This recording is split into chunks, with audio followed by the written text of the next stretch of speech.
পাঠাইছেন, কেন পাঠাইলেন?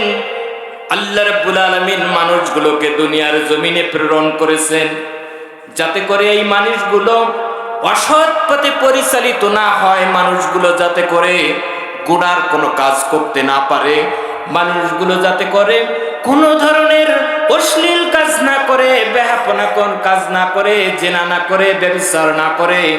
এজন্য আল্লাহ রাব্বুল আলামিন যুগে যুগে সারা পৃথিবীর জমিনে নবী রাসূল প্রেরণ করেছেন। বলেন সুবহানাল্লাহ।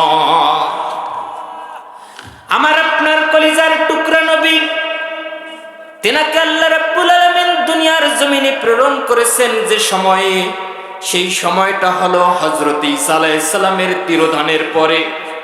আমার আপনার নবীজির আগমনের পূর্ব পর্যন্ত যে সময়টা ছিল, এই সময়টার ভিতরে ইসলাম বলতে কিছু ছিল না, ইসলামিক কোনো কাজ ছিল না, বরং অনইসলামিক কার্যাবলীতে ভরপুর হয়ে গিয়েছিল। আর ওই সময়টা ছিল ও আইয়ামে জাহেলিয়া। কথা কোন ঠিক কিনা?